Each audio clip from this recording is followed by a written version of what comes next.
South ఇండియాలోని అతి తక్కువ ధరలకి రత్నాలనందించే ఏకైక సంస్థ 6JVR.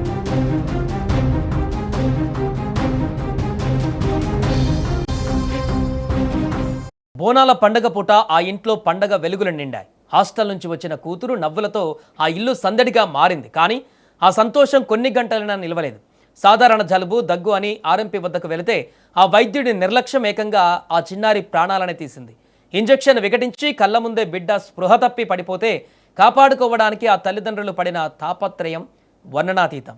బస్వాపురానికి చెందిన చెల్ల రమేష్ మౌనికల కుమార్తె హేమశ్రీ స్థానిక కస్తూర్బా విద్యాలయంలో 8వ తరగతి చదువుతోంది. బోనాల సందర్భంగా ఇంటికి వచ్చిన బాలిక జాతరలో ఉత్సాహంగా గడిపింది. ఆదివారం జలుబు దగ్గుతో స్వల్ప అనారోగ్యానికి గురి కావడంతో మళ్ళీ పాఠశాలకు పంపించాలంటే ఇబ్బంది అవుతుందని భావించిన తల్లిదండ్రులు స్థానిక అక్కడ ఉండేటువంటి ఆర్ఎంపీ దగ్గరికి తీసుకువెళ్లారు. అతడు ఓ ఇంజెక్షన్ ఇచ్చి మరొకటి ఇస్తుండగానే హేమశ్రీకి స్పృహ తప్పి నోటి నుంచి నురగ వచ్చింది. కళ్ళ ముందే బిడ్డ ఊపిరాడక కుట్టుమిట్టాడుతుండడంతో కంగారు పడిన కుటుంబ సభ్యులు వెంటనే ఖమ్మంలోని ఒక ప్రైవేట్ ఆసుపత్రికి తరలించారు. పరీక్షించిన వైద్యులు అప్పటికే ఆమె మృతి చెందినట్టుగా తెలిపారు. నా బిడ్డకు సాధారణ జలుబు దగ్గు అని వస్తే ప్రాణాలు తీశారంటూ తల్లిదండ్రులు ఇప్పుడు కన్నీరు మున్నీరుగా విలపించారు. బంధువులు ఆసుపత్రి వద్ద ఆదివారం రాత్రి ఆందోళన చేశారు. గంటపాటు ఏం వైద్యం చేశారంటూ ఆసుపత్రి సిబ్బందిని నిలదీశారు. పోలీసులు జోక్యం చేసుకుని నిర్వాహకులతో చర్చించగా ఆసుపత్రికి వచ్చేసరికే మృతి చెందినట్టుగా చెప్పారు. అక్కడున్న సీసీ కెమెరాల ఫుటేజ్ ఇతర వివరాలు పరిశీలించిన అనంతరం ఎస్ఐ సూరజ్ జోక్యం చేసుకుని బాలిక కుటుంబ సభ్యులకు నచ్చజెప్పి మృతదేహాన్ని ఖమ్మం ప్రభుత్వ ఆసుపత్రికి తరలించారు. మరోపక్క హేమశ్రీకి వైద్యం చేసిన సమయంలో అక్కడ ఆర్ఎంపీ వైద్యుడి సంపత్ మద్యం సేవించి ఉన్నాడని కుటుంబ సభ్యులు ఆరోపించారు. బాలిక మృతి చెందిన అనంతరం ఖమ్మంలో పోలీసులు సంపత్ను బ్రీత్ అనలైజర్తో పరీక్షించగా మద్యం సేవించినట్లు ఉన్నట్లు నిర్ధారణ అయినట్లు కుటుంబ సభ్యులు పేర్కొన్నారు. విద్యార్థిని ఆకస్మిక మృతితో బస్వాపురంలో విషాద ఛాయలు అలుముకున్నాయి. కాగా తన కుమార్తె మృతికి ఆర్ఎంపీ వైద్యుడి సంపత్ కారణమని మృతురాలి తండ్రి చెల్ల రమేష్ స్థానిక పోలీస్ స్టేషన్లో ఫిర్యాదు చేశాడు. బాధితుడి ఫిర్యాదు మేరకు కేసు నమోదు చేసి దర్యాప్తు చేస్తున్నామని పోలీసులు తెలిపారు. అయితే విద్యార్థిని మృతి చెందిన విషయం తెలియగానే ఆర్ఎంపీ డాక్టర్ పరారీలో ఉన్నట్లుగా తెలుస్తోంది. కొంజర్ల మండలం ఖమ్మం జిల్లా బసవాపురం గ్రామం సార్ మాది. నిన్న బోనాల పండుగ సందర్భంగా బసవాపురం కస్తూర్బా స్కూల్లో చదివే మా పాపని మా హేమశ్రీని బోనాల పండుగ సందర్భంగా 3 గంటల సమయంలో బయటికి తీసుకొచ్చాం సార్. మెడల్ అడిగి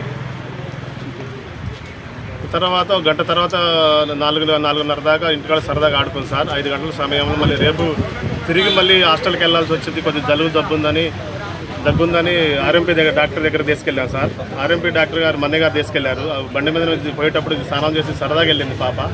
తీసుకెళ్ళిన మరి క్షణంలో 5 నిమిషాల తర్వాత కూర్చోండి అని చెప్పేసి ఒక ఇండిషన్ ఇచ్చినాడు సార్. ఇండిషన్కి కళ్ళు తిరుగుతున్నాయి డాడీ అంటే మళ్ళీ మరో ఇండిషన్ ఇచ్చినాడు సార్. ఆ కొడుకే సహోదరి పడిపోయింది పాప.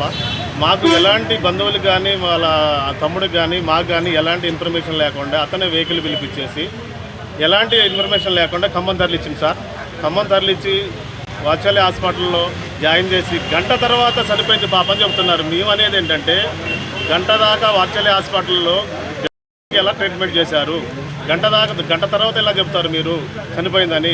పోగానే హాస్పిటల్లో పోగానే మార్గ మధ్యంలో చనిపోయింది అనుకుంటే చెప్పాలి కదా, ఎమ్మటే మీ పాప చనిపోయిందండి బయటకు వచ్చి తీసుకెళ్ళండి అని. గంట దాకా ఏం చెప్పకుండా ఉండి తర్వాత డాక్టర్తో కౌన్సిలింగ్ ఇప్పించేసి ఆ సంపత్ అనే ఆర్ఎంపీ గంట తర్వాత మీ పాప చనిపోయిందని ఎవరికి ఇన్ఫర్మేషన్ ఇవ్వకుండా ఇంటికి తీసుకురావాలని చూశారు సార్. మేము అక్కడ 2 టౌన్లో కంప్లైంట్ చేసాం. 2 టౌన్లో సారు మీరు కొంజర్ల పిఎస్ కదా అక్కడ కంప్లైంట్ చేయమన్నారు. సార్కి కంప్లైంట్ చేసాం.